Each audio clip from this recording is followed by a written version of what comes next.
Hey guys, welcome to day 16 of Sorority Stories. Today we're going to be talking about what's in the sorority for directors, because I often talk to you guys listening or to you as if you're a pageant contestant, a pageant girl, and I think that's a reasonable assumption, but I've come to realize that there's a fair bit of my audience that's directors, or there's certainly a large number of you who are competing now, and when you stop competing, you want to take up, or you're interested in taking up a directorship potentially, or maybe you're doing both at the same time. Maybe you're competing and directing your own system at the same time. Now, I do want to start off today's video by apologizing in advance if you hear my stomach rumbling. I haven't eaten yet this morning. I had a 2-hour coaching call, 2.5-hour coaching call actually, with a client of mine who's competing in Universe in a couple of months. And I've had to have 3 coffees to get me going this morning. And my stomach apparently is not very happy with me. And I'm just getting a text message from my bank. Let's get rid of that. It's all happening this morning. It's Friday. Welcome to summer down under. So, in terms of directing, I don't spend a lot of my time addressing what I'm talking about directly to directors, because my experience has been the directors who have been doing it for a very long time, I very much feel like I butt heads against them. And I think it makes a fair deal of sense. If they've been directing for any amount of time, or they've been in pageantry for any amount of time, very often what I say comes from only sort of the last 4 or 5 years of my experience. And, what would I know? I certainly never competed. And a lot of my opinion comes from my perspective as a coach, someone who's coached a lot, not as a director, and as someone who has quite a bit of marketing and business experience. So I tend to come from it from that angle. But I completely understand that directors have a different viewpoint, a different experience. I'm certainly not looking to invalidate that. When I do make my points, it's more addressed at, well, I think this would be a good direction for the industry to at least try out, because the example or the statistic I often quote is if you look at the Google trends for search terms such as pageant or pageantry or even Miss Universe, and you look at the trends over, since statistics have sort of been kept for Google searches, which is probably, I think, the last 20 or so years, basically since the 2000s started, and it's not a good look. It kind of looks like Bitcoin has looked over the last sort of 2 or 3 weeks since China announced they weren't going to accept cryptocurrency anymore. It's kind of like this, and then boom, it's just fallen off the edge of a cliff. So, that's not my opinion. That's global search volume. And my reading of that statistic is that there are fewer and fewer members of the public searching for pageant and pageant-related terms.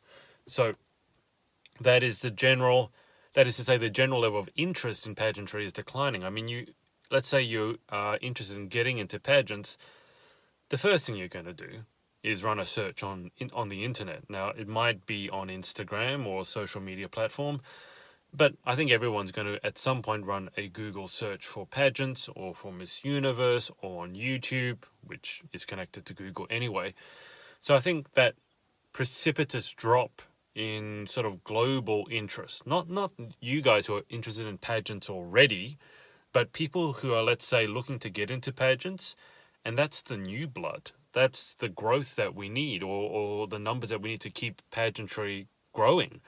And it's just dropped, and you can see the evidence of that. There's one particular pageant here in Australia, one system that I won't name, that used to have, not just a national pageant, but it had state pageants, and before that it even had local pageants. So you had to win the local pageant to represent the right to represent your local area at state, and then if you won at state, then you could represent your state at nationals. And now it's just down to nationals, because there's not nearly enough contestants entering to make running a state pageant financially viable.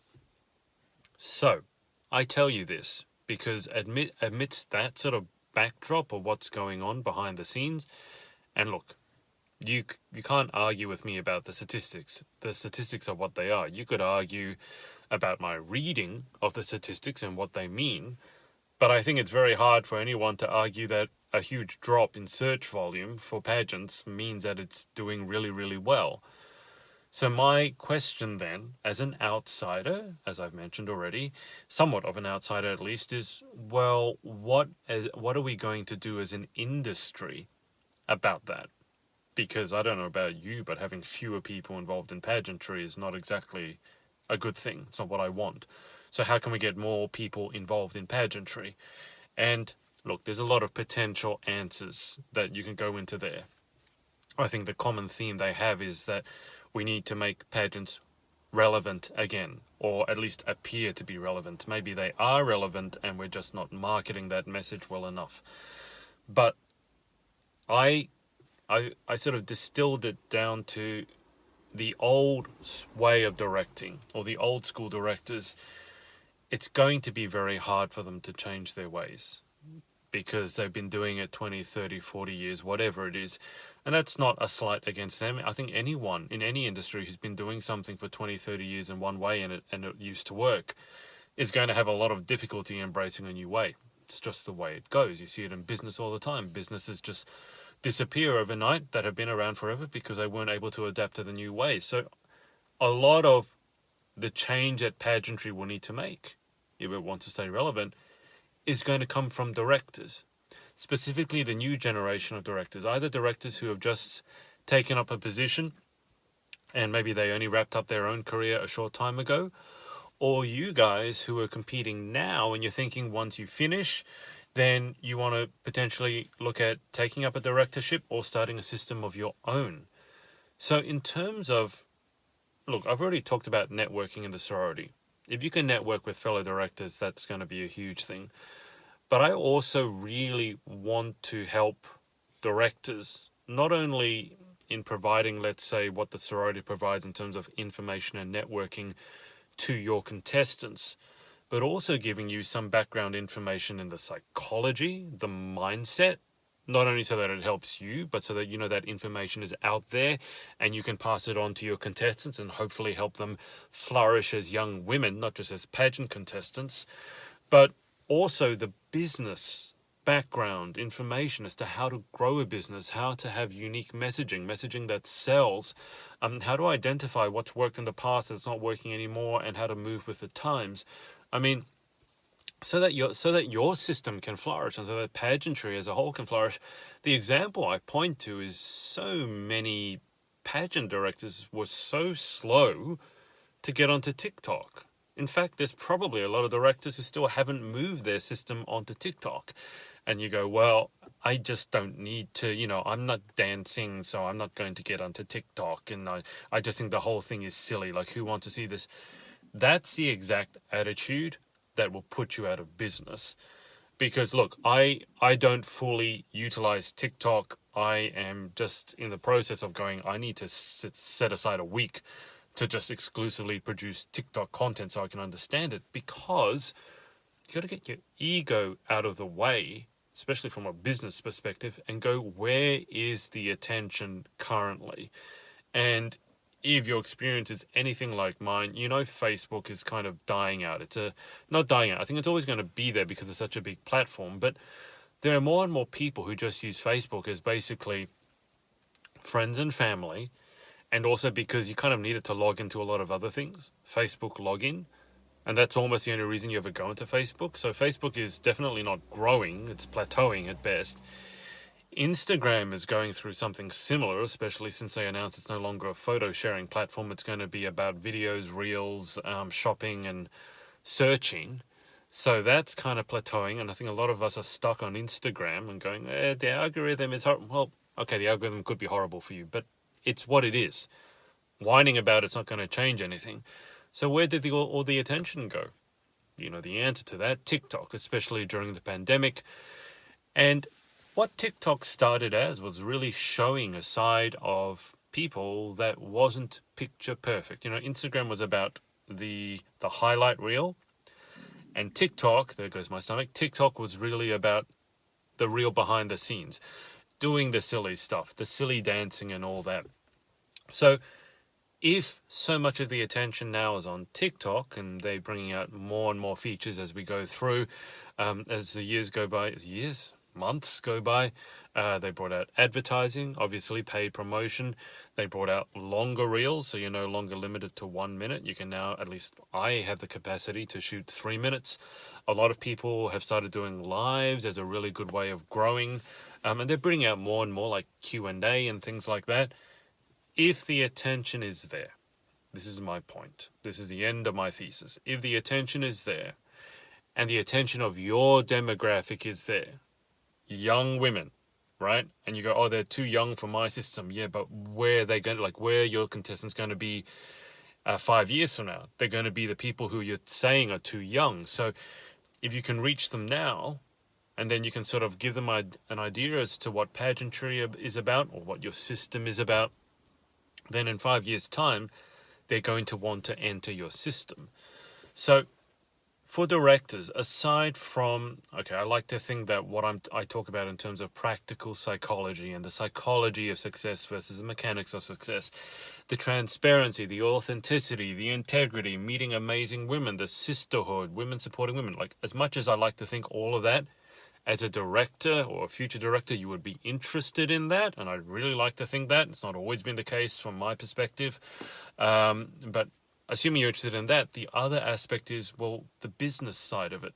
Because you could be the best, nicest director in the world, have all the good intentions, but if you don't have the business skill, you don't have the marketing skill, you're not able to embrace change because I'm just not a tech person, or I'm not a TikTok person, or I don't dance, whatever it is, whatever your excuse, whatever your rationalization is, then in a year from now, 5 years from now, 10 years from now, you're going to be out of business. Pageantry as an industry could be out of business. And you don't need me to quote you the scary statistics surrounding new businesses, how many of them actually survive, right? And it's not many. So I really believe that sorority could be a huge help to directors. I think current sort of new gen directors and maybe the next gen of directors, as I said, I think the directors that have been in there for a while, they're probably a bit too set in their ways. And look, that's just a stereotype. There's always the exception to the rule. But that's just the way it goes in any industry. If you've been doing something for a long time and it worked, you're very sluggish to adapt to change. And I really think that might be part of the problem in the pageant industry. There's a lot of this mentality. And when I say problem in the industry, I'm talking about that drop in search numbers and the drop in relevancy. I think a lot of that is predicated on people who have been in the industry for a long time, you could say for too long, and are doing things the old way, even though the old way is objectively and definitively not working. So if you are a new gen director, or let's say a next gen director, I really believe the future of pageantry really lies with you. And look, if you're an old school director, you've been doing this for a while, and you want to call BS on what I'm saying, and you want to say, hey, I'm ready to move with the times, I'm ready to prove pageantry is still relevant, then more power to you. I'd welcome you with open arms. But the point of this episode is that I do want to help directors a lot, because you guys are the coalface of what's going to be interacting with your contestants. It's not me. I might be coaching one of your contestants. I might be talking to one of your contestants through a reel, social media, whatever it is. But you guys are the experience that the girls will have. They don't experience a system. They experience you. If you are an amazing director, girls are going to have an amazing time, regardless of the system. If you're a director like I've seen, who sometimes doesn't put their girls first, puts profit first, makes shady business decisions, doesn't have transparency, doesn't have integrity, and you're in it for your own ego, your contestants have a horrible time. And you go, oh no, they don't. They all come. You can tell me whatever you want. I can tell you what they tell me to my face behind the scenes. And the number of stories I've heard about directors who are not doing that fundamental right thing of putting their contestants first really, really aggravates me. So I want the sorority to create a sea change for the pageant industry, so it has a second explosion, right? So it grows again. And I'm fully aware that as much as I can talk to contestants, I will make a much bigger impact by helping directors achieve their goals. So that's what today's episode is about. There's definitely room in this sorority for directors and, for people in general who want to know a bit more about business, because I know a lot of you have entrepreneurial interests. My client that I was just working with this morning for 2.5 hours, Universe is literally asking questions to their contestants about, are you interested in entrepreneurship? If they're asking it, you can bet they're interested in it. So, moving forwards, that's sort of my plan, my spiel for you directors out there, or you future directors out there. Come on board. Embrace some new ways of thinking. Don't be afraid to try some new tactics, new strategies, because the old ways aren't working. They're just not. So maybe now would be a good time to embrace the new way and get on TikTok, for God's sakes. Thanks for listening. We'll have a break over the weekend so I can actually feed this thing of mine and stop it from rumbling. Have an amazing weekend, and I will see you next week.